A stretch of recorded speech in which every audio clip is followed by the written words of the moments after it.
لە ماوەی 2 ساڵدا ئیسرائیل چوارەم هەڵبژاردننی پەرلەمان و پێکێنانی حکوومەت ئەنجام دەدات. ئاماژەکانیش باز لە دووبارەبوونەوەی سیناریۆکانی سێ هەڵبژاردننی پێشوو دەکەن.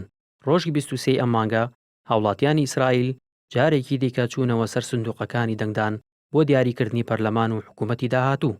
ئەمەش چوارەم هەڵبژاردنە لە ماوەی 2 ساڵدا. پاش سێ هەڵبژاردن لە ئیسرائیل دوجار لە مانگی نیسانی 2020 حکوومەتێکی هاوپەیمانی لە وڵاتە پێکهات، بەڵام ئەویش تەنیا 7 مانگ بەردەوام بوو. ڕۆژی 23 کانون یەکەمی ئەو ساڵە هەڵوەشایەوە، ئەوەش پاش ئەوەی پارتەکانی ئەو وڵاتە لەسەر یاسای بوجە نەگەیشتنە ڕێککەوتن. هەڵبژاردننی جاری چوارەمیش بۆ هەڵبژاردننی خولی 24مینی کەنسێت واتە پەرلەمانی ئەو وڵاتە.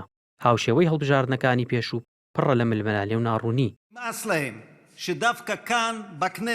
بە جۆرێک لە کۆتا ڕاپرسی کە لەلایەن میدیاکانی ئەو وڵاتەوە کراوە بەرەی بنیامین ناتانیاهوە سەرۆکوەزیرانی ئێستا و بەرەی بەرهەڵسکارەکەی ژماری کورسیەکانیان زۆر لە یەکەوە نزیکن، بەوەش هیچ لایەکیان بە تەنیا ناتوانن دەنگی زۆرینە واتە 61 کورسی لە کێنسێتی ئەو وڵاتە مسۆگەر بکەن کە لە 21 ئەندام پێک دێت.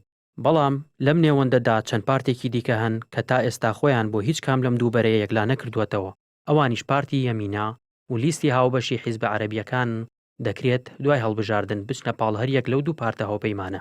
بنیامین ناتانیاهوە سەرۆکوەزیرانی ئێستا و سەرۆکی پارتی لیکۆت لە ماوەی حکومڕانیەکەیدا توانین 4 وڵاتی دیکەی عەرەبی ڕازی بکات پەیوەندیەکانیان لەگەڵ ئیسرائیل ئاسایی بکەنەوە و بەڵێنیشی داوە 4 وڵاتی دیکە زیاد بکات لەوانش سعودیە. هاوکات بە پشتیوانی ئەمریکا گرێبەستی سەدەی واژوو کرد، بەوە شاری ئۆرشەلیم قودسی کردە پایتەختی نوێی ئیسرائیل و چەند ناوچەیەکی دیکەی جێناکۆکیشی بە فەرمی کردە بەشێک لە ئیسرائیل.